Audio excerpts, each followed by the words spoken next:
اگر کلاس زبان میری این 3 کار هم باید همراهش انجام بدی. با این 3 کار مطمئن باش که زودتر به زبان انگلیسی مسلط میشید. بریم سراغش. کار اول در معرض زبان انگلیسی چطور بهتون میگم.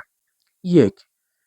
تغییر زمان دستگاه‌ها، گوشی، لپتاپ و تنظیمات نرم افزارهای خود را به انگلیسی تغییر دهید.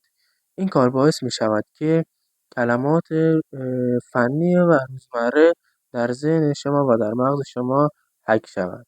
2. استفاده از زیرنویس. اگر سطحتان متوسط است، ویدیوها را با زیرنویس انگلیسی تماشا کنید و هیچ‌وقت از زیرنویس فارسی استفاده نکنید.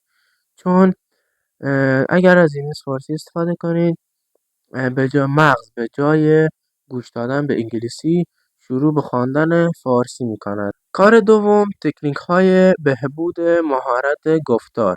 چطور؟ با من همراه باشید. 1. تکنیک سایه. یعنی چه؟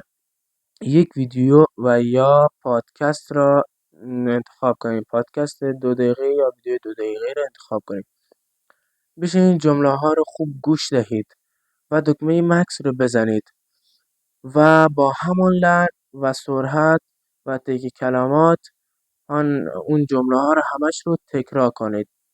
این بهترین راه برای کاهش لهجه، تقویت اعتماد به نفس شما می‌شود. تکنیک دوم، صحبت کردن با خود. هرگاه در خانه تنها هستین بیاین کارهای روزمره‌تون رو به انگلیسی گزارش دهید. مثل اه، I I'm going to make some coffee.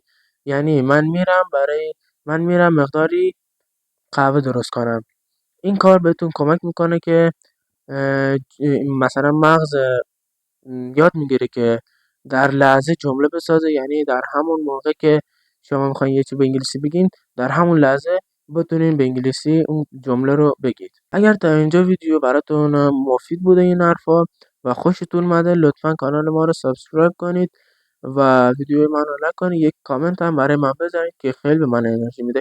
بریم سراغ کار سوممون که مهمترین کار هست. و کار سوم، تقویت دایره لغت. یعنی چی؟ در ادامه بهتون میگم. 1. اپلیکیشن های فلش کارت. از اپلیکیشن های مثل انکی یا کوئزلیت استفاده کنید.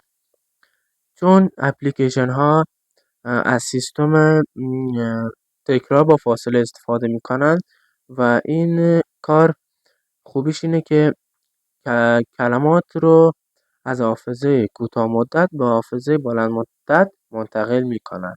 جمله سازی. هیچ وقت کلمات را تنهایی یاد نگیرید. همیشه بیاین کلمات رو در قالب جمله یاد بگیرید. یعنی وقتی که میخواین یک کلمه انگلیسی یاد بگیرید، در یک قالب یک جمله باشه که شما بدونین که کجا کاربرد اون کلمه چیه. امیدوارم که این ویدیو برای شما مفید بوده باشه و انشالله که با این 3 تا کار که بهتون گفتم انجام بدید و مطمئن باشین که زود انگلیسی رو یاد میگیرید. ساب کانال یادتون نره، ویدیو رو لایک کنید و حتما برام یک کامنت بذارید. حالا هر جور باشه، نظر میدین، پیشنهاد دارین، هر جور کامنتی باشه برام بذارید. ممنون، موفق باشید.